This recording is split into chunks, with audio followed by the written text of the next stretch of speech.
Ladies and gentlemen, welcome back to another episode of Locker Room Talk Uncut. Drew Garrison, Chad Penrod in the locker room.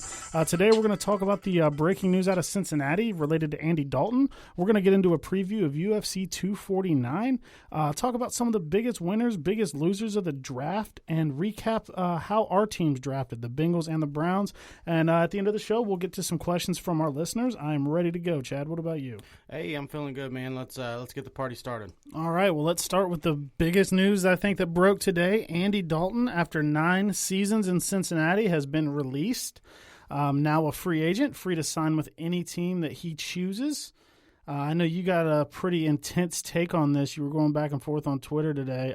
I personally, as a Bengals fan, I understand it. I'm back. Time to go. I'm back. You know, I've hailed to the Bengals for the past couple weeks. You know, I mean, you know, I've given you guys your props, and that's not taken away from the draft. I think you guys drafted phenomenal. You know, it's just my take on this whole situation is this. You could have had a third-round pick. He gets released for nothing. The reason you keep him last year is because you say you want to do what's right by Andy Dalton. You want him to be able to pick his team. Am I wrong? That's the reason, right? I don't know that they wanted to release him to do right by him. I know that they said they wanted to do right by him and him have an input in where he went, whether that be a trade or not. Right. So to do right by him, not only did you fuck him, but now you fucked your team. Listen, he's Andy not Dalton. fucked. Andy Dalton. Yes, he is. Listen, I'm going to tell you exactly why. Here's what the Bengals did to Andy Dalton. You said you were going to put him in a good scenario. You didn't want to send him to a team where it was, you know, a fucking rebuild, where he was going to fall flat on his face, possibly be out of the league in a few years. So you say, hey, we're going to hold on to you. We're going to trade you to a team that you like. So pretty much what the Bengals was saying was, you know, if you don't want to go to, say the Dolphins are he didn't want to go there because they're shit. Or right, worse shit. Whoever, yeah. We won't trade you there, you know? So, and from what we've been told and what we've heard, the Bears offered as much as a third last year at the deadline. I didn't know they actually offered it. Yeah, so, I thought that they probably would. Oh, have. yes. So word came out the Bears offered, I believe it was a third-round pick for Dalton last year at the deadline. See, I didn't know that because he got benched like 3 hours before. I never knew that Chicago had made any trade. And that's the problem. So it was a failed season. You knew he wasn't going to be back. You knew there was a real good chance that you were going to get one of these top quarterbacks. Now, don't get me wrong. At the time, you didn't know Joe Burrow was going to be Joe Burrow. That's okay. But here's what the Bengals did. Yeah, but they knew they'd be top 5. Right, exactly. They knew they'd be in a situation to get a quarterback. Right. So they did say, and you can clarify this. They said they wanted to do right by Andy Dalton. Correct? That's what they said. Yeah. That's what they said. So here's they're doing right by Andy Dalton as of now. Not that this should matter, but this is the Bengals, where we say they love their guys. Sooner or later, Mike Brown has to start thinking of his team. Okay, he's got too much loyalty to these teams. But here's what they say they did good by they did with Andy Dalton. So they didn't trade him. They didn't get him out of Cincinnati when he could have went to the Bears and he could compete for a starting job right now on the Chicago Bears. We agree with that, right? Well, not anymore because they got Foles, but beforehand, yeah. Beforehand, he Last could have. year, Last year, he could have went. Yeah, and he Trubisky could be sucks. going to the season as the starting quarterback. Yeah. So they hold, not only, okay, so they hold him, they don't trade him. They don't even get themselves a third-round pick. Going into the following season, before the draft, I guarantee you could have got at least a 6th, 7th-round pick for him to a team that wasn't sure if they was going to take that quarterback. Maybe a Chargers, maybe the Bears before they got Foles. I mean, that details on that will come out. I'm not going to hold them responsible for that. The Foles thing happened pretty quick when the league year started. I don't know. I don't think it happened too quick. I just wonder. I wonder they gave up a 4th for Foles. Right. Okay, so now what do you do to Andy Dalton? Every team, the draft has already went. Every team that wants a quarterback, outside of a few, took their quarterback. Now the Bengals fucked themselves. They get nothing out of Andy Dalton. And as we just said, they could have got a third last year. So they fucked themselves. And now Andy Dalton he's going to find a home, but he might be a backup. There's word he might go to Pittsburgh. and back up Ben and then come in when Ben's done. Who the hell said that? That was literally on NFL Network before I got here. There's where Dalton could go to the Steelers. That's my thing right there, man. Mike Brown, whoever's running this fucking team, man, you've drafted well, but when it comes to trading, you guys suck. There is no reason you should not have taken a third for Andy Dalton and rode out last season with Ryan Lindley. That's what should have happened. Leave Ryan Finley alone, man. Or Finley, Lindley, whatever. He sucks. He sucks, but you guys suck. You still got the first overall pick. You were still the worst team last year. Don't get me wrong. You should have taken Joe Burrow. Yes, you should have taken him. But the Bengals dicked Andy Dalton. I don't understand waiting until now to even release him. Okay, if you fucked up the trade, that's honestly because you don't want to pay him $17 million. Well, I'm saying why not do it before the draft? Exactly. That works for him and for you. That's the first I've heard in however long it's been that the Bears actually made a concrete offer. I hadn't seen that anywhere. The Bears made the offer. It was on NFL Network that said the Bears offered a third last year for Dalton. So I mean, I've been in the camp that they should have traded him last year before the deadline. I think Taylor probably knew he was going to bench him long before he made it public, which was what like 3 I hours think before this the comes deadline. down to, and check me if I'm wrong here, if you don't think this is the same way. He wanted to win his first game that bad. He didn't want to go 0-16. He knew, and I believe Bengals fans know deep down, Ryan Finley, if he's the starter there or not, because he played bad. Oh, yeah. No, I firmly believe 0-16 is a big possibility right there, and they wanted no part of it. I absolutely believe that. But at that point, I mean, you still win 2 games, whatever. You still get the first pick, but at that point, you don't know. You know what I'm saying? No, you're right. I think that they knew at that point in the season they were probably a top 5 drafting team, so they had been looking at Burrow at that point because he had started his tear. They had been looking at Tua, I'm sure, as everybody was. Yeah. They probably knew a good amount about Herbert. They knew they were going to be in position to get a quarterback for sure. And that's just my thing, man. So here's the thing. Here's what I think ends up with Cincinnati. And I told you, and I'm gonna beat that horn. You guys drafted well. I give you guys an A as far as drafting. Just trading, man. Now there's this possibility. You got T. Higgins. What about next year you lose A.J. Green because you franchise tag A.J. Green next year? You're talking upwards towards $20 million. I don't think they're doing that. I think they're very confident internally that they're going to re-sign A.J. to like a 3-year deal. But who knows if A.J. wants that? It appeared to me like A.J. almost wanted out. So I never got that feeling because of what he said. But you say one thing, what you want's another because he's a image. Here's my thing. Here's my thing. If they happen to lose Dalton for nothing, and they lose A.J. Green for nothing, that's awful. That's terrible, man, because you had him right there last year where you could have just built through this draft. Yeah, but teams lose guys like that all the time in free agency. They lose top receivers in free agency all the time. The Dalton thing's they could trade A.J. Green right now and get a second. Probably. I mean, if he you just took T. Higgins. I mean, I don't know. At this point, I would keep A.J. At this point, I would. Well, yeah, you're this far into it. I mean, you franchise tagged him. Maybe he gets this connection with Burrow and he does want to sign long term. At this point, I would keep him. You know, unless he pulls like a Le'Veon Bell where he don't need the money. You know, I don't know. I doubt it. Yeah, I don't think he would because he said he's going to play. What is it, $17 million? It's like 17.5 or something like that. He's not doing anything voluntary though. He said. To me, I have a big problem. If I'm a Bengals fan, I have a big problem with how this just turned out. Never in my mind would I have thought Andy Dalton would have gone for nothing. That's what I thought, really, because I just don't see that there was. There were so many quarterbacks on the market this year, and the Chargers have been pretty firm that they're going to run with Tyrod Taylor. I guess now maybe Justin Herbert, but even before the draft, they said Tyrod's going to be our guy next year. You know, maybe it changes now with Herbert. So I just don't know that there was a big enough market for them to really get anything for him. I know they called New England. New England had no interest. I bet he signs there for free now. I bet he goes to New England. New England or Jacksonville.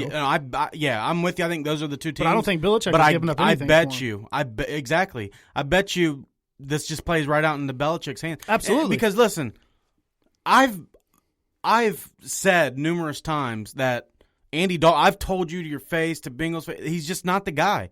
He wasn't the guy. But listen, if Andy Dalton can go to a place and you've said this numerous times. This always comes out of your mouth. You've said if you can give Andy Dalton the right protection.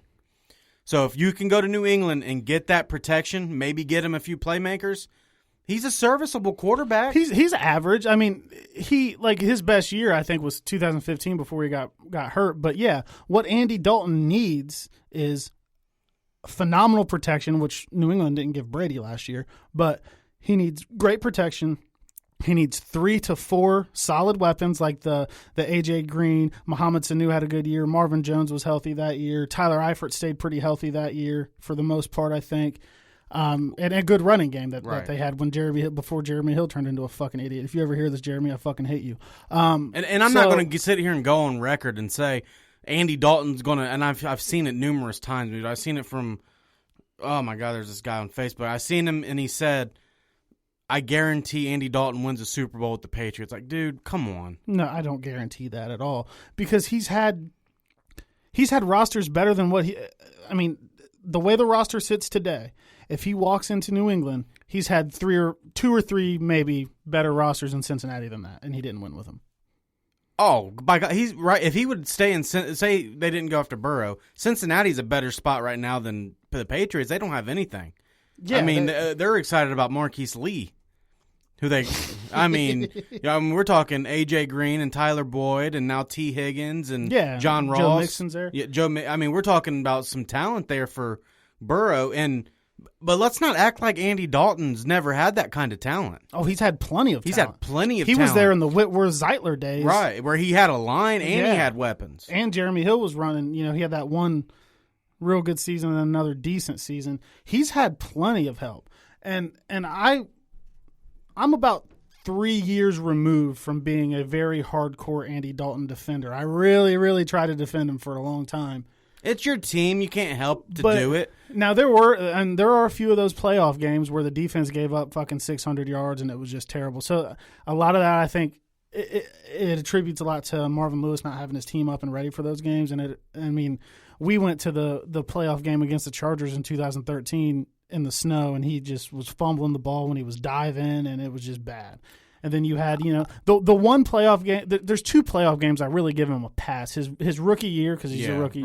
And that 1 year in 2014 when I went to Indy, man, and his number 1 receiver was backup running back Rex Burkhead. Like, Green was out, Marvin Jones was out, Sanu was out, Jermaine Gresham was out. So he gets a pass there. But the fact of the matter is, he was the right guy, because Carson Palmer just said, fuck you guys, I'm out. There's a lot behind the scenes there. We won't go into that. We've talked about it a little bit. Yeah, there's some behind the scenes there of why Carson did that. Well, yeah, and I think they've answered some of that, with at least how they've drafted this offseason or in the free agency. But he came into a weird situation of there was a lockout. He's filling the shoes of Palmer, who was the franchise quarterback for years before that. I knew Blaine Gabbert sucked forever, so they took AJ at 4. They got Andy in the second round. He came in, went 9-7, went to the playoffs. I think for his first 3 or 4 years, his win total went up by 1 each year.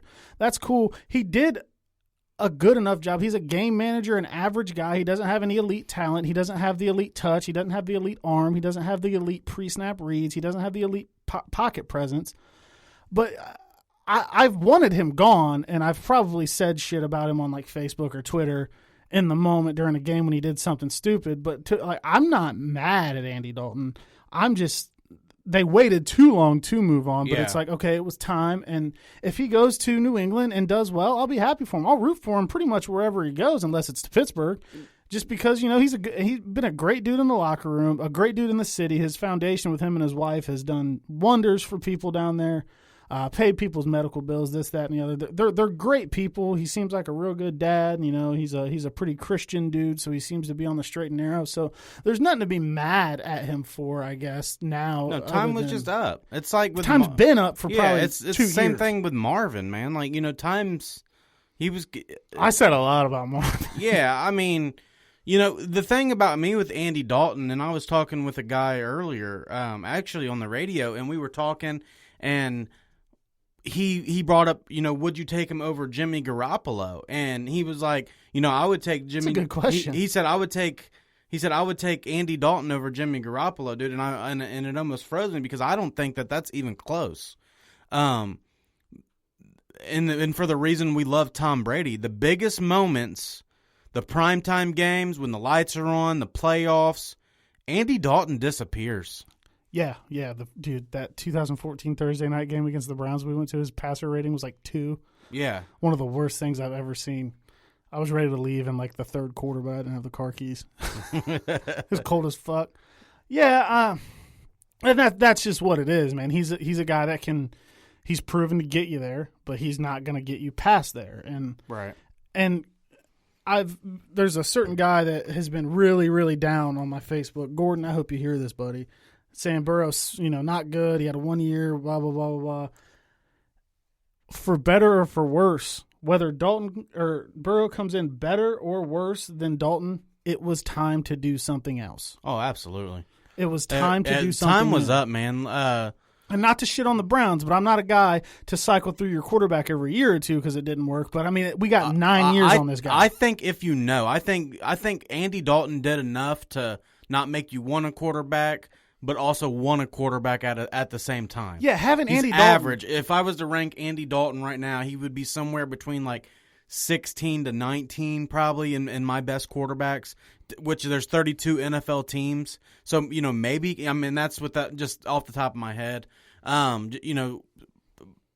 We're different. Browns fans, we go through the Johnny Manziels who are 1 year guys and, the fucking guys we get as veterans that just are supposed to be stopping gaps. I mean, so no, man, this is a completely different scenario here. So Andy Dalton's time was up when Marvin Lewis's time was up. And that's just kind of what it is to me, man. I think he's a serviceable. I think the Pats are the best place for him. I think they're with Josh McDaniels. Now, who knows if Josh McDaniels will be there next year? Probably not. I think next year is when he gets back into the head coaching gig. I do like him going down there with Jacksonville, but then also in a sense, I don't. He's a backup in Jacksonville. Well, I just don't want to see the pressure behind Gardner Minshew. I would rather Gardner Minshew just know it's his team. Right. And give him that confidence. He's a young guy. So I think we're the Andy Dalton, where he's the football guy, like you said, the family guy, and I just think the Pats are the spot for Andy Dalton. And it's hard telling what they're going to do there. But Belichick might not look there if he's got his eyes on Trevor Lawrence. I don't know. I still think it's very hard to get Belichick in on a tank, man. Yeah, I do too. Just because of how he's wired. But on the other end of this leaves the Bengals in a situation that I was telling you earlier. They got to get a veteran backup. Ryan Finley can't be Burrow's backup. Yeah, I mean, then you go down the. I'd have to see who's out there. I mean, I don't know who's out there. The Browns backup last year. Was it Ryan? No. Who was the Brown? Oh, Drew Stanton. Dude, Drew Stanton is great with quarterbacks, man. But the guy that I love the most, and I believe he hung up the cleats, but I would pay him just to come in for a year or two and back up. He's a great backup and really just drop his football knowledge on my rookie quarterback, and that is Josh McCown. I think he's still on Philly's roster. I love Josh McCown, dude. He's like 41 though, dude. But you don't expect him to come in and want to play. I just want his knowledge. When he was with the Browns, there with Johnny said he's brilliant. Dude said he just breaks down everything from films to. Oh, I believe it. Yeah, so I just think that I would want Josh McCown as a quarterbacks coach. I just think Josh McCown is great, man. Like I said, I don't know if he's. I thought he hung up his cleats. I thought he, had a little get there. You don't want to bring in no Cam Newtons, obviously. Cam's looking to start. I still, to this day, even though the Broncos are going with Drew Lock, I would love to see Cam Newton in the Broncos. I think they would be great with Melvin Gordon. And then, dude, we'll get into it later, but God, man, the Broncos drafted so good. Yeah, they did. But yeah, I mean, I'd have to look. I like McCown. I like Drew Stanton. But yeah, get a veteran backup to teach him the ropes. Right. You don't expect him to play. The quarter, and honestly, I was wondering, were they going to keep Dalton at a pay cut in order to maybe give Burrow some time? But they're throwing him into the fire now, and I think that's kind of how the game's going now, is kind of throwing him out. So I mean, throwing him into the fire is one thing. I think people are excited to get to the new the new, I guess, era, time, or whatever you would want to call it.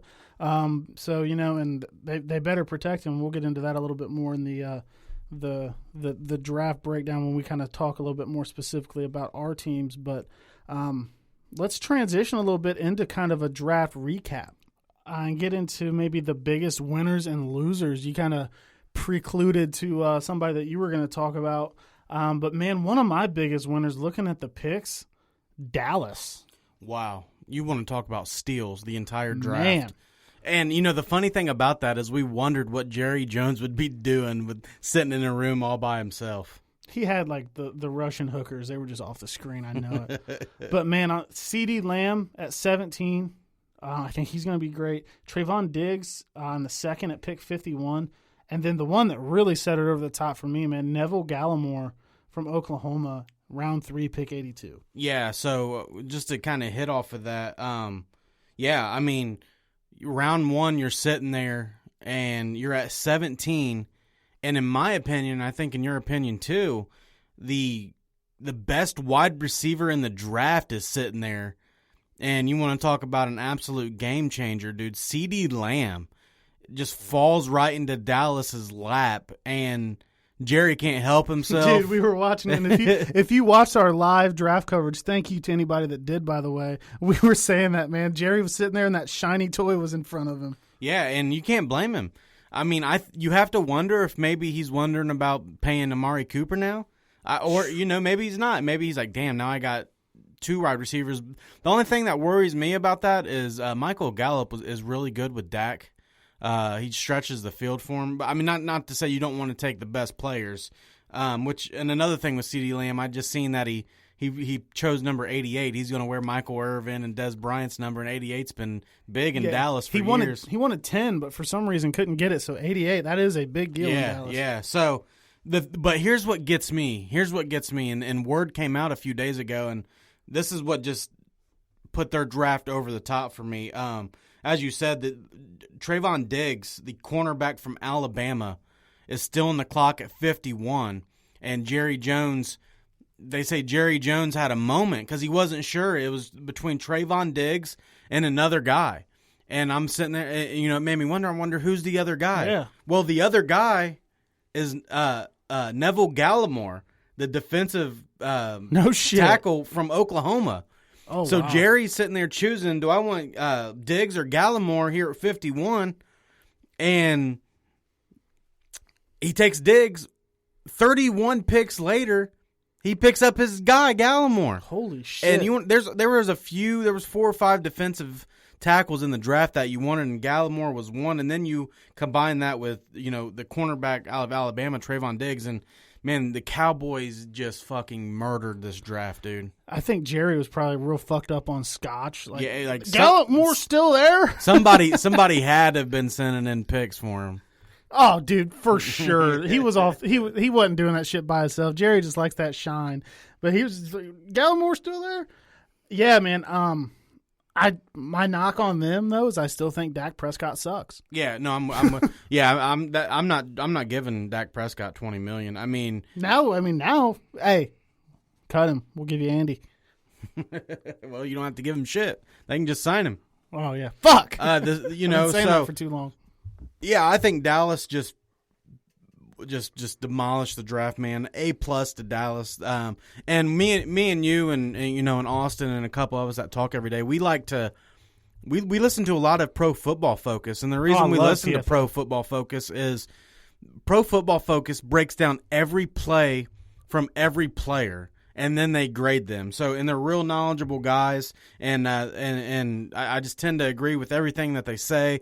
Just because, I mean, how can't you when you're breaking down? Wrong yeah, I mean, very very little are they wrong. And the second team that got an A+, and I think we both agree is one of the top draft guys, is the Denver Broncos. Fuck yeah, dude. Get Drew Lock some weapons, play some Jeezy in the stadium so we can get more videos of him fucking rapping along and shit, and let's rock. Yeah, so when you looked at the Broncos really going into the season, you kind of asked yourself, what do the Broncos need? And they have a pretty good defense there. They set the edge real well with Von Miller and Bradley Chubb. So you're like, where's the weapons? They go out in free agency and they get Melvin Gordon for cheap. Well, they get Melvin Gordon, for cheap, and they just sign him out of free agency. And the big one, and if you heard us going when we went live for the draft, they gave up a 7th round pick for Jerel Casey, and we're talking about one of the premier defensive tackles in this league. Man, Jerel Casey is just he's a beast. So you're like, okay, so what do they need going in? You're like, well, we've got to get this guy some weapons. And the Broncos are sitting there at 15.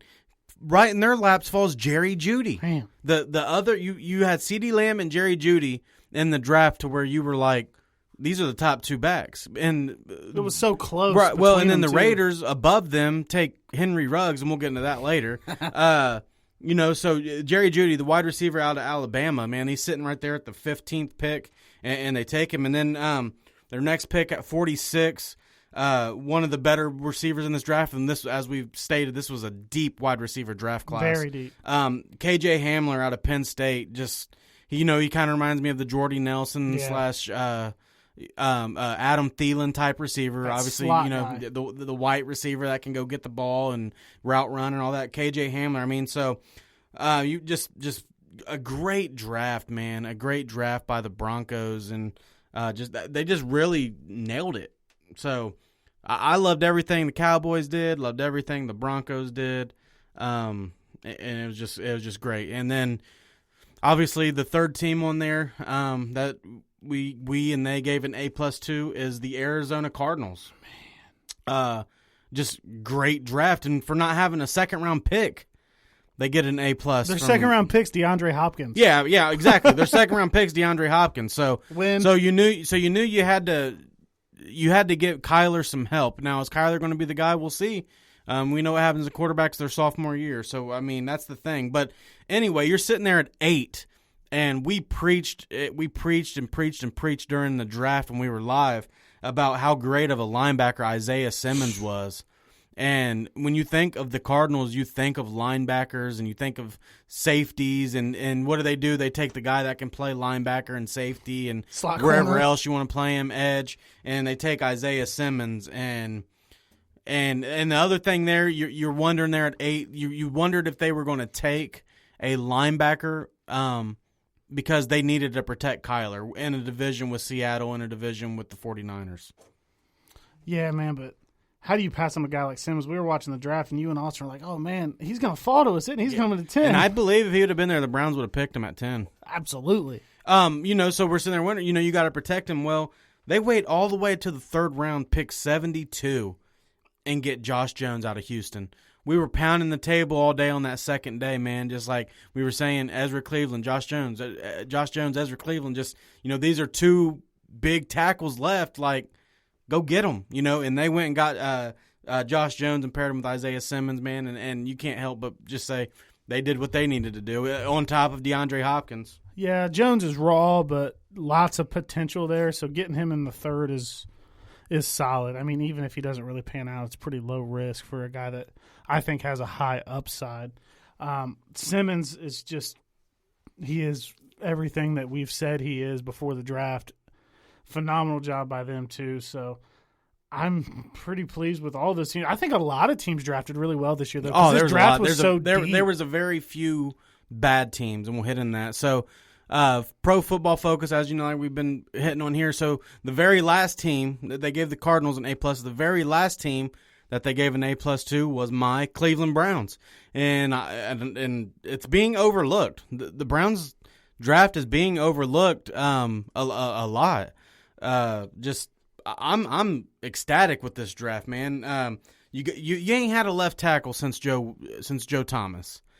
That's where you had to hit. You had to protect Baker's blind side, and their top guy was Jedrick Willis, the tackle out of Alabama. They sit there, they get him. They don't move up, nothing, and they get Jedrick Wills. I'm sorry. And then if you heard me talk about this on the podcast on our last episode, 2 of my favorite guys in this draft, one Isaiah Simmons, the other was Grant Delpit. You hated me. You hated the Browns getting Grant Delpit because you were talked about it for weeks too, how you wanted him until they signed Von Bell. Yeah, I'd have took him at 33 had the Bengals not signed Von Bell. Right. So and not only that, so the Browns trade back. They didn't have a 5th-round pick. They pick up a 5th-round pick and still get Grant Delpit, who I think is just going to come in and just start from day one. I love that pick. Phenomenal job. And you said that you've missed Jabril Peppers a little bit. That's who he kind of reminds you of. And I think he's going to be better. Yeah. I think he's going to be a better version. He can of play Peppers. at the line. He can play back, ball hawk. He's got to get that tackling thing that we've hit on a few times down, but I think that's easily correctable. Man, the fucking Browns knocked it out of the park. And dude, they got. I hate and you can respect this as a Michigan fan, dude. They got Donovan Peoples-Jones in the 6th round. He had some drop issues, man, but he was the number 1 recruit coming out of high school and as a receiver, right out of Detroit. And he just never had a good quarterback. His first year, he's dealing with Wilton Spate, who's injured, John O'Corn, who sucked, and then he gets Shea Patterson for 2 years, who just wasn't who what sucks. he was supposed to be, right? Dude, Shea Patterson didn't get drafted. He didn't get signed as an undrafted free agent. He still doesn't have a job. It's crazy. Just kind of hit on the Browns there for a minute. They were the only team, according to Pro Football Focus, that got 3 players out of their top 25. You get Jedrick Wills, Grant Delpit, and then they grabbed Jordan Elliott, the defensive tackle out of Missouri, who was just graded so high, man. He does it all. Stops the run, gets after the rusher. Gets after the passer. Just everything. So yeah, those are the teams that got an A+ from Pro Football Focus. Obviously, there's teams out there that I love. I love what the Colts did. I love what the Bengals did. I just felt like the Bengals hit where they needed to hit. Obviously, Baltimore, unfortunately, they just continue to. I think Baltimore drafted phenomenal. I know you're not. I know you said you're not really worried about the J.K. Dobbins pick. I am. I'm not just Mark because Ingram's old. And I just feel JK's like any good. running back in that system is going to be good.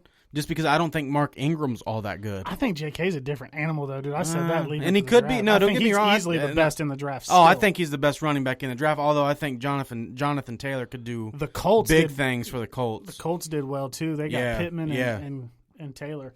So that right there was that right there was a big get. Or wasn't as big of a get to me with J.K. Dobbins. Like I said, it's just because, dude, they're going to run anyway. I just don't know if it matters who it is.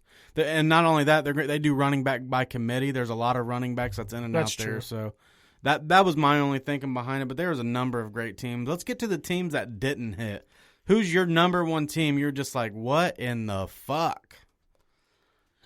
There's a couple, but I'm just going to stand tall on what I was saying leading up to the draft. And I'm going to go with it. The Dolphins fucked up all the picks. See, I'm okay with the Dolphins draft. I Tell me why. I like the Austin Jackson pick. I think he'll be good. I hate the Tua pick. I just don't think Tua's going to be any good. That's what's going to make or break their draft right there. And then Noah Inbeho, I don't know how to pronounce his last name. The corner from Auburn went before Trayvon Diggs. What? Yeah, I don't know what's going on there. Well, there's multiple cornerbacks he went in front of. That's where I felt like their draft turned. I felt like they were put in a scenario where, okay, you replaced Laramie Tunsil, and then you had to get a quarterback if you're Miami. They almost had to take their shot on Tua. It was Tua or Herbert, and you guys aren't big on him, but I like Tua. So I don't know how great it'll be. But it's just, if it pans out, it makes their entire draft. Yeah, I just feel like they only hit on one of those 3 first-round picks with Jackson. And then Robert Hunt, the guard from Louisiana, not LSU, just regular Louisiana, not really blown away by that. Raekwon Davis at D-tackle with their second pick in the second round. I like the Raekwon. That's solid.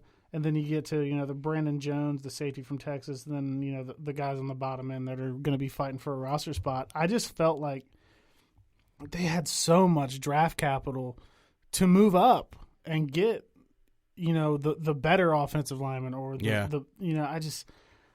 I guess they're not my what the fuck team, but I just feel like I expected them to do so much better with all the ammo that they had. Right. And I'm not a Tua guy, but they had to take the quarterback. Don't get me wrong. I just feel like they were in there and they had their pick of him or Herbert, and they should have went with Herbert.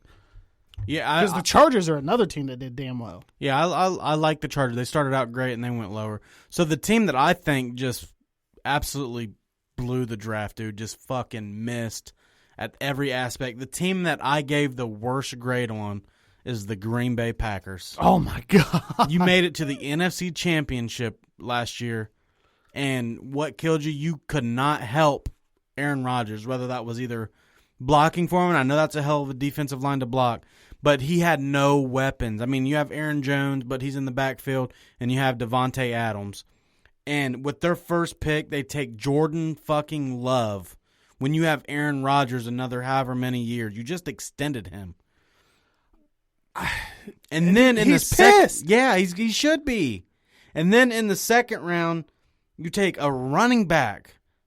Oh. You have Aaron Jones and you have Jamal Williams, and you take A.J. Dillon out of Boston College. You know, I read a story that the idea behind drafting Love was that Matt LaFleur is already done with Aaron Rodgers' shit. He's like, that was a power move. Now, that depends how much power he has there. Now, that's going to be something you get rid of an Aaron Rodgers. Oh, my God. What if Belichick gets his hands on him? I mean, he's not going to go this year, but, I mean, and we've had a very lengthy discussion Monday morning. We got heated a little bit. A group chat went wild. Because, listen, me and you think Aaron Rodgers is overrated.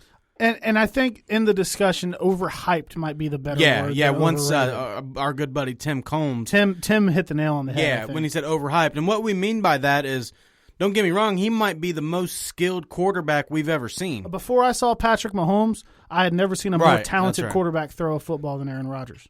But Aaron Rodgers gets put in top 5 quarterback talk. Top 5 ever, not top 5 in the league right now. Top 5 ever. Yeah, ever. You hear it all the time on ESPN and NFL Network. Is Aaron Rodgers a top 5 quarterback ever? No. Hell no. Absolutely not. No, he's not. He's there's no way he is. I mean, he's not better than the guy that was at Green Bay before him. No shit. You know, I would see why. I mean, if you're saying, oh, he's got the most skills, this and that, or yes, he throws probably the best ball, but that's not everything. That's not everything. And it's a mix of him being a little overhyped and Green Bay just not helping him out. I saw a stat where I think the last 8 or 10 drafts, they haven't drafted an offensive skill position in the first round in at least 8 years. Yeah. That's crazy. But with that being said, you know, it's not always about where you get these receivers, because you find... Well, that's true. You know, you find Antonio Brown was like, what, a 5th or 6th round, 4th, 5th, 6th round pick? Yeah, and I think T. Higgins is going to be really good, and he was technically a 2nd round pick. Yeah, he is a 2nd round pick. So, Aaron Rodgers has had Donald Driver, Greg Jennings, Jordy Nelson, Devontae Adams, Randall Cobb. I mean, he's had talented receivers. Some could say he's had more than Brady ever had. You know, So, Jimmy Graham, I mean, the tight end list goes on. Jared Cook. I mean, he's had good talent around him. I just don't like, and he's a hell of a quarterback. He's skilled as hell. Yeah, don't get me wrong. I don't put him in the top 5 quarterback ever. That's where he starts losing the respect with me. Absolutely. He's, like I said, before I saw Mahomes, never saw a more talented football thrower of the football, but top 5 quarterback ever, no. I might struggle to put him in a top 5 right now of active guys in the league. It'd be close if I really sat down and looked at it. Yeah. So another team that I drafted real bad up front, but their draft did get better as it went, was the Philadelphia Eagles. And the reason why that I'm saying this, at 21 they take the wide receiver out of TCU, Jalen Reagor. They say this guy does nothing but stay open, but he had awful quarterback play. Yeah, I had seen that. But still, to me, Justin Jefferson from LSU still on the board there. Yeah. And you pass up on him. Higgins? Or, Higgins. You know how bad you need a receiver, and you don't trade up in front of Dallas and get a CD Lamb, or you can't get past the Broncos there at 15 when you're at 21 to go get a Jerry Jeudy. That's where, and if you watch the Eagles last year, you're like, damn, they need a receiver. Everyone got hurt. You know, Alshon and... They didn't even have to trade up to get Higgins. They just straight passed on him. Right. And Jefferson, too. I don't get that, man. And then I don't get Jalen Hurts in the second. The second round pick 53.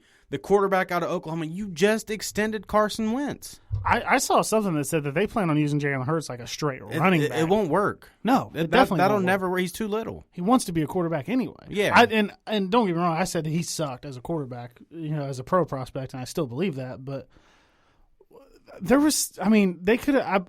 I don't have it all in front of me, but I'm pretty sure that they could have got like Laviska Shenault from Colorado in the second. Oh, I think they could have added to that. I think that what they were saying was, they're going to get, Ertz and then Jeffries. They're all Alshon's getting up there, coming man. back. But I think that might have been the thing that they were looking at there. But I don't want to bank on Alshon being healthy either. No, I just I said, I just felt like you had other holes that could possibly win you the NFC East there. It's such a bad division. Because Dallas fucking blew it out of the park. And I just felt like, you could have had a better draft. You didn't need to take, like Green Bay didn't need to take a quarterback in the first. You didn't need to take a quarterback in the second. Yeah, I'm not too big on there. And another team where, man, I got deja vu, the Raiders picking Ruggs. Oh, yeah, that's right. That was the ghost of Al Davis because he passed up on. I don't even remember. I know he passed on Judy and CeeDee Lamb for Henry Ruggs. Well, I'm talking Al Davis when he drafted Darius Hayward Bay. Oh my God! Just because he was fast in a straight line. Just because he was fast. It seems like that over again. Yeah, don't get me wrong. Henry Ruggs can be good. At his, he could be a Deshaun Watson. Yeah, but where he was Deshaun taken. Jackson, right? Yeah, you do not. That's reaching. Big time. Mayock and Gruden dude, I just feel like they're so in over their head, and that could turn around and bite us in the ass. I don't know. But I don't like that pick.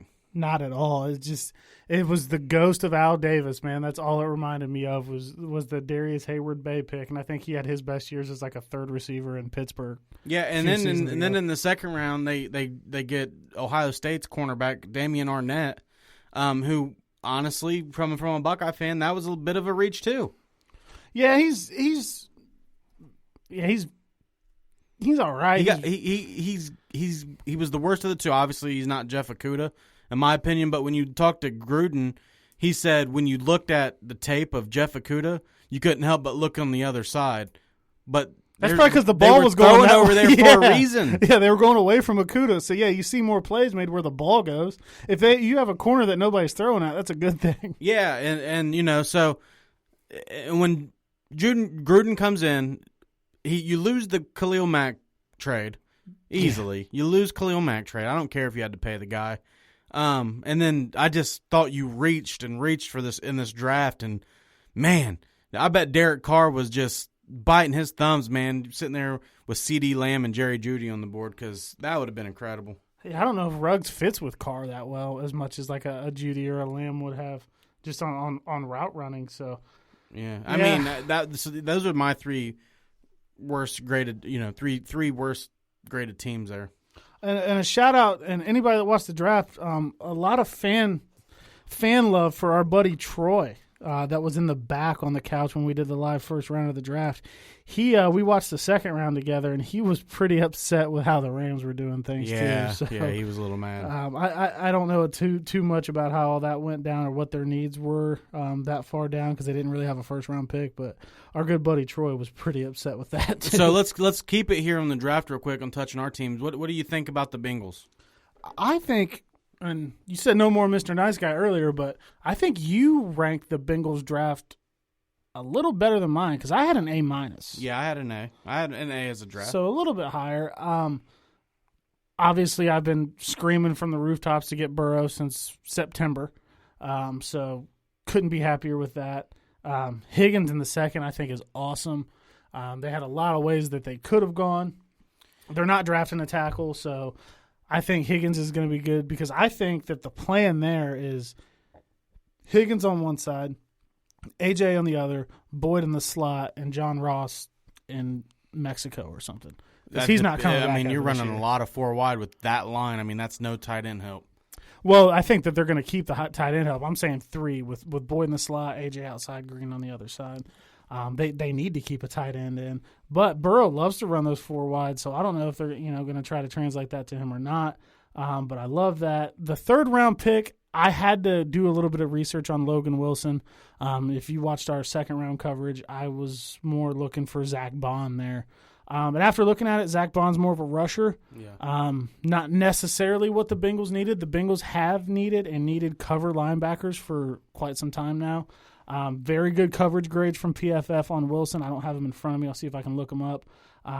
So I understand it. That's still not a pick I'm gonna say it's a slam dunk. I love it because I've read up on the guy, but I just don't think there's enough out there for me to know to make a decision. But if you look at his PFF grade overall since 2017, so from 2017 to 19, his overall PFF grade is 93.3. Run defense 91.1, pass coverage 91.1, and pass rush 90.5. Yeah, he was graded high by PFF. I did see that. So, as you know, I gave the Bengals an A.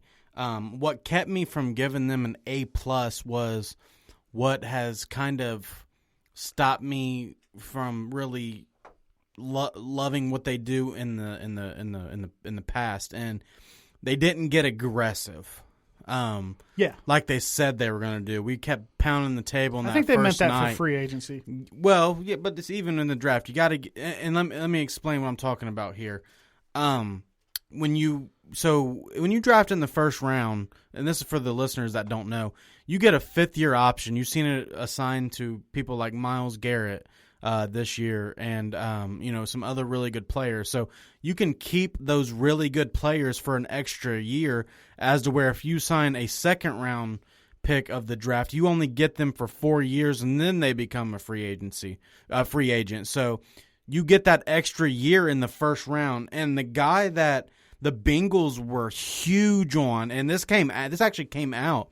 The Bengals were huge on the linebacker that the Seattle Seahawks took from Texas Tech, linebacker Jordan Brooks. Yeah, they said that the Bengals wanted him bad. So makes sense because he got in some trouble. Right. So Jordan Brooks is sitting there at 27. That's where Seattle was selecting. The Bengals had a pick at 33. It wouldn't have taken them much to get up. It would have probably cost you a 4th. Yeah. Maybe 5th. Yeah. Something pick like swap and a 4th. And this is where coming in to trading these guys and doing what Miami did and getting value out of these guys. Maybe you trade something like that to move up, and then you get your top quarterback and your top linebacker who we've preached on. They had to hit on. So, but maybe this guy in the third, what's his name, Wilson. Maybe this Wilson is this. This was their second option. This is who they wanted. I mean, I just would have liked to seen them be. That's what stopped me from an A+ to an A. Is get more aggressive and go get that guy for a 5th year. The pick that I love is the 4th-round pick, Akeem Davis Gaither. It's somebody I'd been looking at before the draft. I'd seen the Bengals link to him a lot. Appalachian State. Yeah, that was a good steal there. Appalachian State, not great competition, don't get me wrong, but man, the tape on that guy is awesome. He's athletic. He can cover. Right. He can tackle. He can hit. I think that they did a good job addressing. Hope, the one thing with him is you got to hope that it translates because of the level of competition that he was playing. A good guy in a smaller division, on a team that doesn't play anybody, you will see that. But I loved him too. Yeah. Those are the guys when you get to the 4th, 5th, 6th round that you want to take a shot on. And then Marcus Bailey in the 7th round. I saw several second-round grades on him before last season. He blew his knee out and missed 10 games. Yeah. Very, very low risk. If that's the case, that would be cool. But sticking to the top 4 rounds or so, what took me from an A to an A- is a mixture of them not being aggressive to get that 5th-year option, and B, they just didn't address the offensive line until way late. And that's just a guy that you're just going to see if he makes the team. So I feel like they could have been a little bit more aggressive in the offensive line. I never expected them to take a tackle because they're sticking with Bobby Hart, and that'll forever drive me crazy unless he proves me wrong this year. Yeah. So I think that's what took me from the A to the A- was they didn't do anything to improve the O-line to protect their $36 million investment in Joe Burrow. Yeah, he's going to sign a deal worth $36 million. And maybe with this $17 million, they go and get them some linemen to at least come in and compete. And, I don't even know who. I'd have to look at who's out there, though. I keep hearing Jason Peters, but I think Jason Peters wants to go to a win-now team. If Jason Peters will sign in Cincinnati, let's get it done. Yeah. But, yeah, I don't think so. But I think he's ready to win. He's at the end of his career. He wants to get a ring. The Bengals are in a bit of a rebuild, even though the roster looks really good. So I don't know, but there are some other there's still some linemen out there if they want to spend a little bit of money. And I've already touched on the Browns. Obviously, Jedrick Wills in the first, Grant Delpit in the third, Jordan Elliott Grant Delpit in the second, Jordan Elliott in the third. All three are top 25 ranked guys from PFF. Then they take the linebacker out of LSU, Jacob Phillips. He was productive too. He tackles. So the thing is with him is he tackles. He don't miss a lot of tackles. He got kind of outshone by Patrick Queen, and rightfully so. Right. But yeah, he's a sure tackler, pretty quick. Not gonna cover the most athletic tight ends in the league, but right. he can contribute there. I like that pick. And then they go tight end Harrison Bryant. He's from Florida Atlantic. This guy, they're going to put in the same room as Austin Hooper and David Njoku. Stefanski can't get enough tight ends. Oh, he loves it, dude. Watch, we will have more tight ends than receivers on the 53-man roster just because he loves it. And the thing with Harrison, dude, was he could possibly be the best tight end in the draft. Obviously, we know that the draft of tight ends wasn't that great. We said Cole Kmet. But I actually didn't read up on this guy, and he actually led Division I and about everything for tight ends. And then we went with Nick Harris. He was a center out of Washington. He might come in and fight for that right guard spot with Drew Forbes and Wyatt Teller, maybe. Or maybe he'll just be a backup. And then the best value pick we talked about at the beginning was Donovan Peoples-Jones, right there, the receiver out of Michigan. Plus, after the draft, the Browns re-signed Rashard Higgins, who I just love that, man. You get him for under $1 million a year. We got the new Hollywood Higgins, all right? He don't even go by Hollywood. He's about to. So the Browns get their biggest need, which was a left tackle, and then safety, and then defensive lineman in their first three picks. The thing that worries me for the Browns right now, and after they re-signed Higgins, because I still said we need a third receiver, we've got to go get some linebackers, a Nigel Bradham. Right now, what about a Jadeveon Clowney who's still out there to put on the other side of Miles? But we need to go get us two linebackers and then put our foot on the gas and let's play some football. And to the Peoples-Jones pick, man, I think that he's probably going to have a good career. I just think that you just get that feeling. You get that feeling. He got held back by bad quarterback play and also some because bad coaching. There wasn't a lot of hype for him at Michigan. Oh, he was a 5-star number one receiver in the class recruit 3 years ago. Yeah. So he played pretty well as a true freshman. And he's going to get to come in and obviously he's not going to pass Jarvis or Odell on the depth chart, but he's going to get every opportunity to come in and compete for that third wide receiver spot. Yeah, I like that pick, man. I think that they did a lot of good. Obviously, they did good because they didn't draft Tristan Wirfs, and I want to touch on that. He slid, and I said for a week before the draft he sucked, and he was going to be a bust, and he slid. Now, he didn't slide super far, but somebody must have saw he's going to go protect Brady. So they win by getting Wills over him. Well, not only that, you listen, and I know this is a lot of people don't understand the behind the scenes, the offseason, the draft and shit like we would. When you have a board, you stick to it. Oh, I mean, absolutely. You got hundreds, if not 1,000 players on your board from these teams. John Gruden had his visible on the TV. Yeah, and you go by that, and that's where you draft. So if Jedrick Wills was your number one left tackle, which they said he was, they say over Thomas, you go get Jedrick Wills. Absolutely. So they stuck to their guns there, and I thought they had a great draft. But we've been good on paper before, so I try not to get too hype about it. Like I said, go get two linebackers, and then let's go play some football. I like it. This is the moment UFC fans around the world have been waiting for.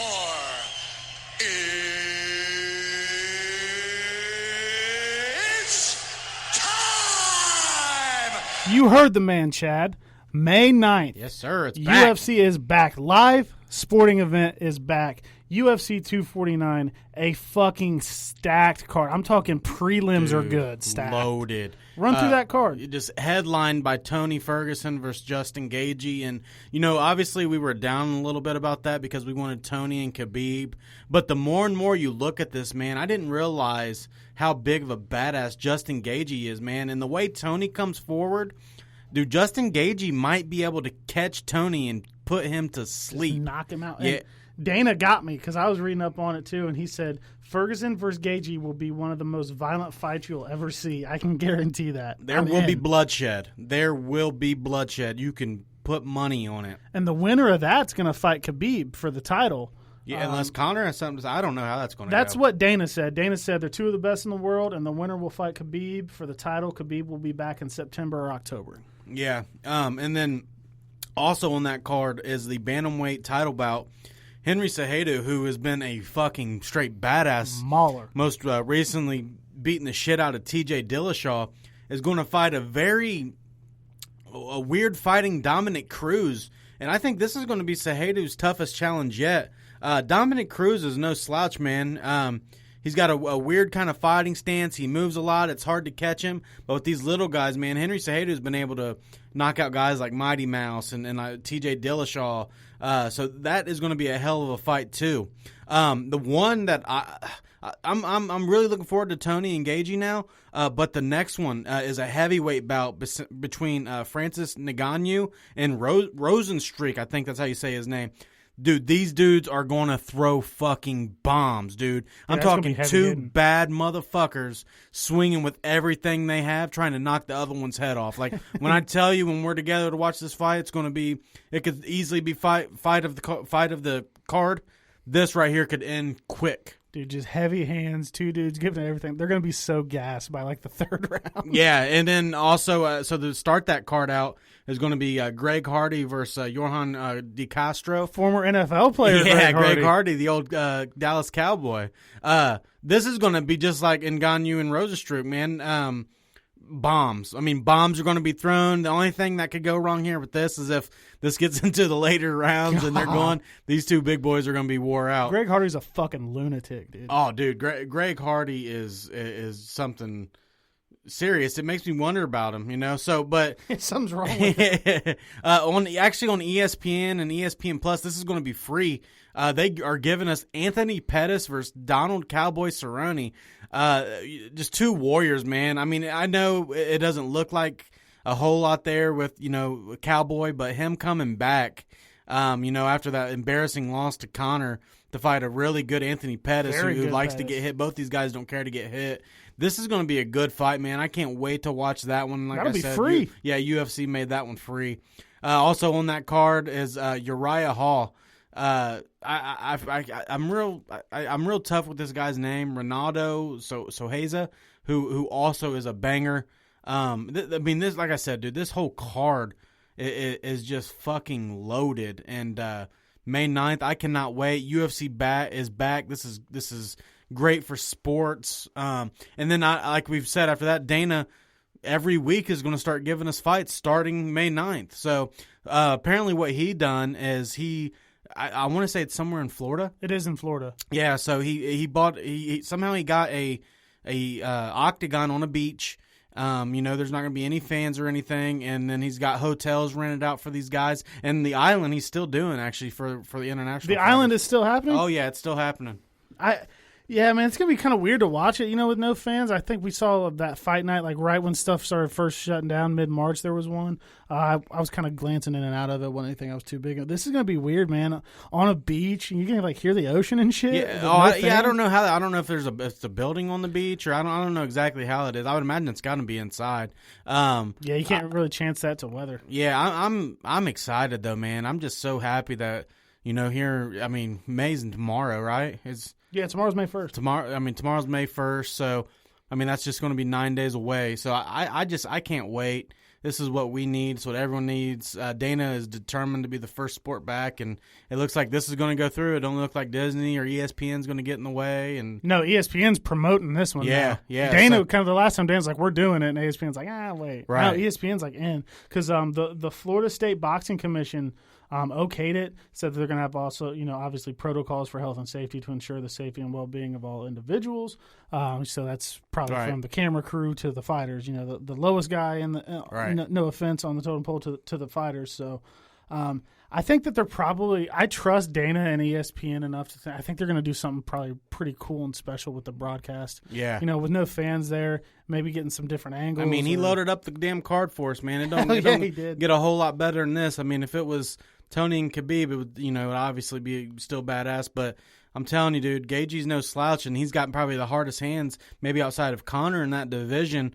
And if Tony continues to come forward like he's known to do, and he just continuously pushes forward, Gaethje might catch him, dude, and put him to sleep. So if the winner of this is going to fight Khabib, does the loser maybe is that Conor's first fight back? I don't know. I don't know if any loser is going to get Conor. I think Conor can go do whatever the hell he wants. I think obviously the fight with Nate's in the books. I think a fight with Jorge Masvidal will still be badass, even though I've heard Masvidal don't want to fight during why this virus is going around or whatever.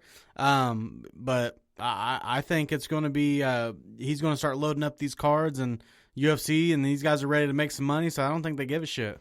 Yeah, I mean, and if the fighters are willing to do it, and the people that are going to work on the production and setting up the facility, and everybody that is willing to sign off and do it, I say you let them do it. Obviously, if you got, let's call it 200 people, maybe more, I don't know, but 200 of them, they've all been tested. They don't have the virus. They're all safe. They're all doing the right things. Why not? Yeah. And let's get this thing back on, man. That'll be something we can, May 9th should be nice. Maybe you going to make some of your grilled wings? We're going to do something for it, man. I need some of your grilled fucking wings. Definitely beer. That beer and wings, that sounds good. But yeah, man, so May 9th, UFC 249 is back, and I cannot wait. And we'll have more on that as we coming up closer to it, as well as the details come out of it. We'll probably hit on that next week too. Yeah. There's still a lot to hit on there.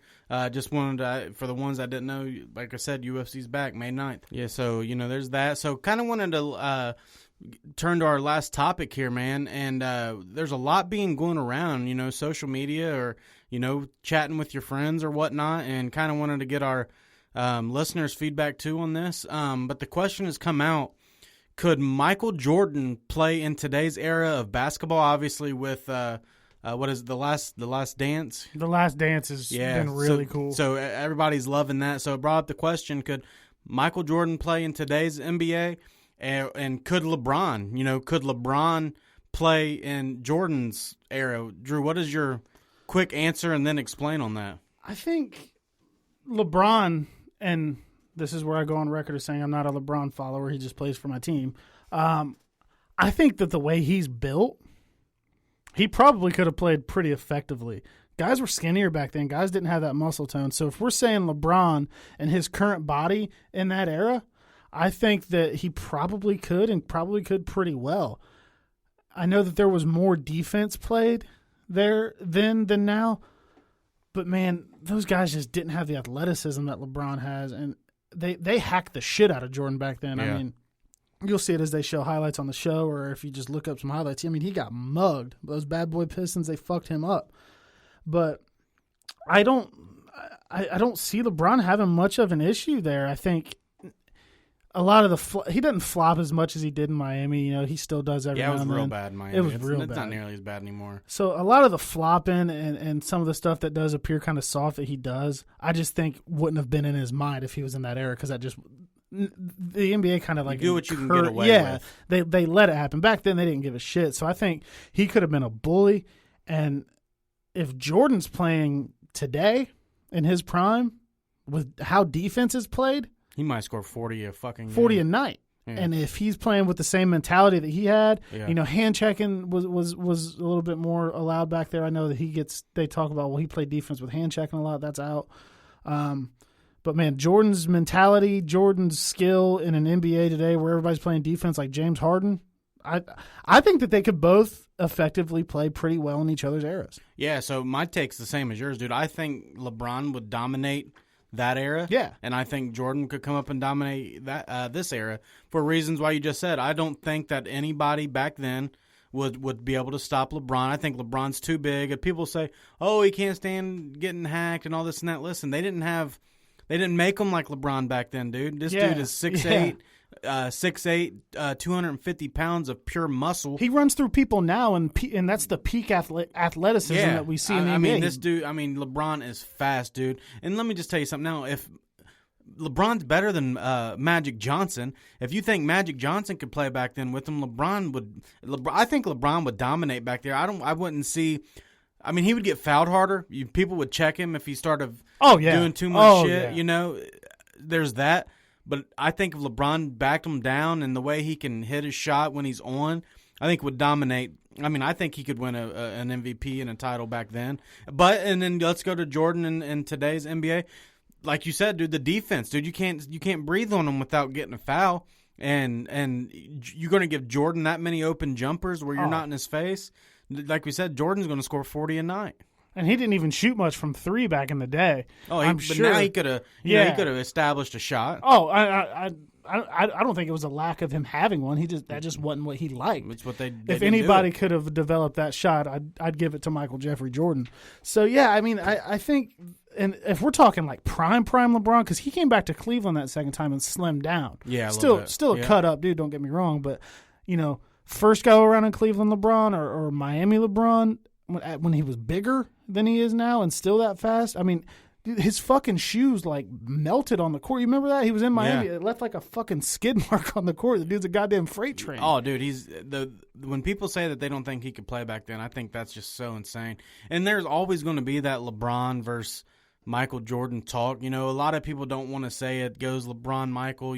People want to put Kobe in there, and they want to put what was it, Wilt and Kareem and a bunch of other players. Bill they want Russell. to put them in there. Yeah, Bill Russell, before how many titles he had. But to me, it's obviously you compare Michael and you compare LeBron because of who they are. They are the top two players of all time. That's my opinion. I know that not everyone has that opinion. But yeah, I think LeBron dominates Jordan's era, and I think Jordan can dominate this era. That's the way I see it. And in that debate, I look at it kind of going back to what we said about Rodgers. I think LeBron may be the most talented basketball player I've ever seen. Oh, dude, and the way he can pass. But Jordan is still the best. Yeah, well, and I don't know. It's tough. And the reason that me and you kind of see eye on things. So we had the discussion of of a quarterback, what makes him the GOAT. Like, Brady wants the ball in his hand. If he's got 30 seconds and has to go 80 yards, Brady wants the ball in his hands. He wants to be the magician, know. And that's the same thing with Michael. It didn't matter how many, if you had half a second left and you were down 1 or 2, you thought Michael Jordan was going to win that game on a shot. Yeah, and LeBron has done it. LeBron's going to pass the ball. He's hit some really cool game winners. When he has to, and you don't have to think about it. But it's just, he's too passive. I mean, just recently. And they say, and it always does come out that, LeBron does have more game winners than Michael. I understand it, but not in the moment. Like, it's different. I see LeBron be. That's probably my biggest knock on LeBron, especially. I always watched a lot of LeBron because he was LeBron, but now. He plays for the Lakers. I watch every game of LeBron, and it's just, I don't know. I mean, he could be more aggressive, but, sticking to what we're saying, they say LeBron's too soft, he flops, he whines too much. You couldn't do that back then. He does that now because he can. He can get away with it. Same thing with James Harden. Yeah. He does what he does because he can get away with it. I think LeBron would have had the mentality and the toughness and the sheer athleticism, size, and speed. I just feel like he would, just imagine him on a fast break and the only person in front of him is Larry Bird. Yeah. He's going to fuck Larry Bird up. He's going to dunk on him. And that's no shot at Larry Bird. I love Larry Bird was great, yeah. But those guys back then, even Magic Johnson, he was athletic and crazy, but he wasn't big. No. LeBron's a freak, man. He's a freak in nature. And the way he can pass the ball, the way he can take the shot. It's LeBron and Jordan, to me, are, like I said, just two different levels there. And, maybe later we can actually get into LeBron versus MJ talk. I don't want to get there because we'll start a fucking riot. But as far as playing in each other's eras, I'm with you. I think they each dominate the other one. Yeah, I think they would both be just as good, if not better. So, and we, get back with us. Give us your feedback on this. We'll post this up on Facebook and get in touch with you guys and see your thoughts on it.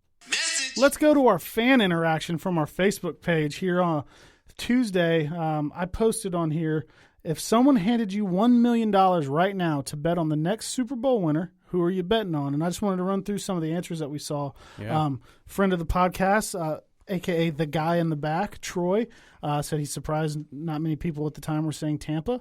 But he also said Saints. And how about a sleeper pick, the Colts? Yeah, what a division. You know, the Saints and the Bucks are going to fight Jeez, that thing. dude. Yeah, that's going to be fun twice a year. That's an NFL Sunday ticket game. We both have the 3 TVs set up. Brady and Breeze will be on one of those TVs every single time. Definitely. And if it's not a Sunday night. And I love what the Colts did in the draft, and the defense is there, and they get Philip Rivers. So, yeah, maybe. So my neighbor across the street, Mike Brewer, says Eagles, duh. I think that was probably a joke. He is an Eagles fan. Do I have to comment on that, or we just go to the next one? We'll just let him live. Keith Cordial said Tampa. A lot of Tampa pick. John Elter, Steelers. I don't think so. Depends what Ben you get. Ryan Pearson said the Bucks. Jared Sanders said it's a no-brainer. It's the Eagles. We'll just let that go. And then it starts rolling into the team that I think I picked and you picked. Yeah. Kurt Franz, my cousin down in Tampa, he's a Bucks fan. He's a homer. He said Bucks. You said Chiefs. Brian Roberts says Chiefs. Tiff Ankney says Tampa Bay. Good buddy asked a couple questions on here before and tuned into the live draft. Jim Sayer said Steelers, of course. He's a Steelers fan. He's a homer. Our good buddy Mark Smith, I like the confidence. He said the Bengals. All right. So we're going to win this fucking So thing. we're going to ignore that one too and just keep going? TJ Elliott said Baltimore. Yeah, I mean, Lamar's going to have to throw the ball more, man. I don't know. I still need to killed be the proved. draft too. Yeah, I want to see one more year. I mean, I know he won the MVP. I'm not doubting him like I did last year, but I do want to see, how his team's going to adjust. Are they going to make full him throw? year of tape. Yeah, A full yeah, year I want of to tape. see it. Lori Pollen said Bengals. Randy would love that. Mark Bushman, good buddy, said Ravens as well. Joshua King said the Niners. I could see that. I could see a great draft. rematch at they least. They lose Buckner to the Colts. They replace him with Javion Kinlaw, and then they also go and get the receiver out of Arizona State, Brandon. I forget his last name, but yeah, I mean, I love what they did too, man. They know where you win in the trenches, and they just try and kill you with that defensive and offensive line, and they just keep it in. So that was something that we had a little bit of fun with. Interacting Didn't with you guys. your cousin John? What was his question? John's got a question. Yeah, let me scroll through here and find that. We've been posting quite a bit lately here, and it was actually a good one. And John and I text just about every day as well. And I thought this was a good question. I figured I'd wait till here to answer it. He said, "What should the Bengals plan for? What should the Bengals plan for Mixon be in regards to his contract situation? Should they shell out big money or draft someone else early in the early rounds next year?" So that's a good question. I'll let you answer that second since you're the Bengals guy. So if you guys have heard me on this podcast, I don't agree with paying running backs. And as good as Mixon is, and Mixon is a good one, he can be replaced just because of the running back position. I know I'm a lot fewer guys than you guys are. I would only pay guys like, Christian McCaffrey, Derrick Henry, Saquon Barkley, Zeke Elliott. I mean, we'll have to see another year of Chubb. I mean, I'll see. I know he would probably be up there. But Mixon, don't get me wrong, I like Mixon. If you can sign him cheap and get him on a good running back deal, I could see it. But running backs are just too expandable. They're just too expandable. Yeah, you can get. Yeah, it's probably the most expendable position in the NFL, I would think. I mean, easily. know? Running back can be replaced. The one thing I will say that works in his advantage is if he does hold out, all you have right there is Gio and what could be a really good offense as long as the offensive line holds up. So he's kind of in a good spot there. But look, I mean, you got to look at what like Melvin Gordon did last year, man. I mean, he ended up losing his job, not getting paid nearly what he did. Kind of for Le'Veon too. I know Le'Veon likes to say he got his money, but the market wasn't out there for Le'Veon like he thought it was going to be because of the running back position. I think Mixon is important to the Bengals because he put together back-to-back 1,000-yard rushing seasons behind a bad line. He was a good locker room guy too. He never really quit. He wanted to, he stayed positive through a shitty year. But I'm with you.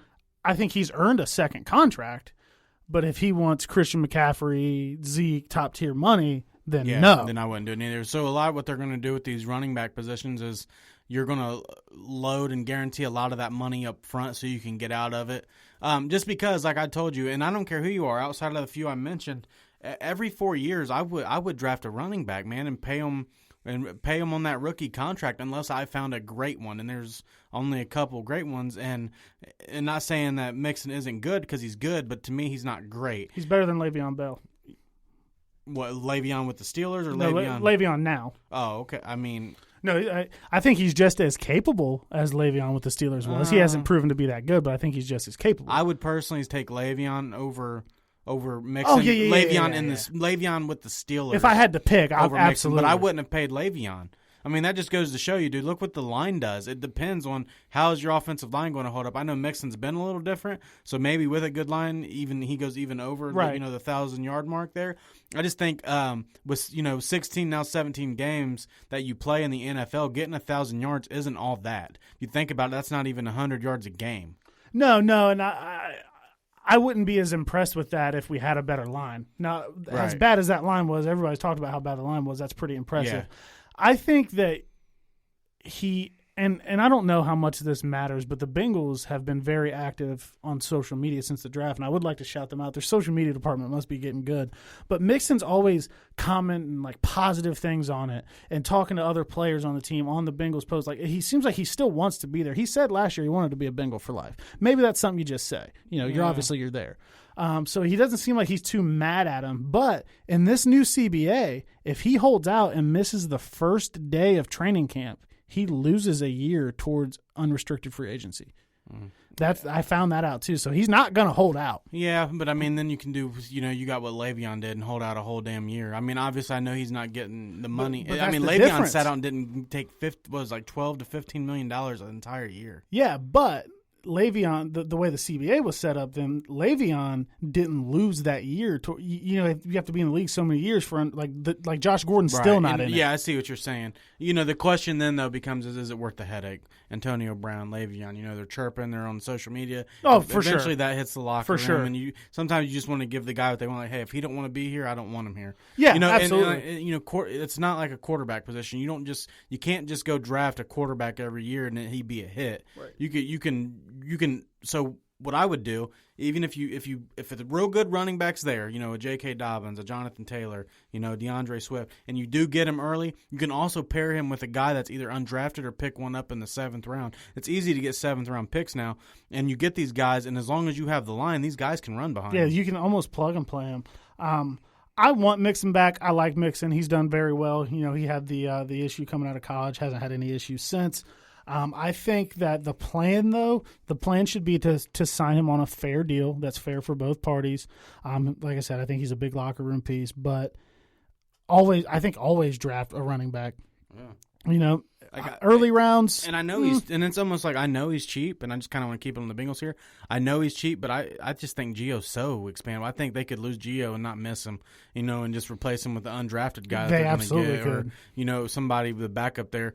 But Gio is on that money to where it's okay to keep him at this point. Yeah. So that's just kind of where I'm at. Good question, John. But I just, outside of the top 4 or 5, I don't like paying any running back, honestly. Yeah, so my direct answer to that would be if you can sign him to a fair deal, great. If you can't and he's kind of pricing himself out of the market, I think you move on and look at a running back 2nd, 3rd round next year, depending on how the class shapes out. So that would be my direct answer for that. I think that's all we have for you guys today. We had a lot of fun. Thanks again to everybody that tuned into our draft coverage. That was over a blast. 300 viewers, man. We more than I thought, you guys, man. That was awesome, and we're tickled that you guys could enjoy the draft with us, man. We needed that, just as in the sports world, man. We needed something, and the NFL was able to provide it. And thank you guys for getting in and listening to us and getting on the YouTube chat and chatting. And I hope we could answer all your guys' questions. But man, that was fun. Yeah, I tried to keep up with them the best I could. They were coming in quick, and I will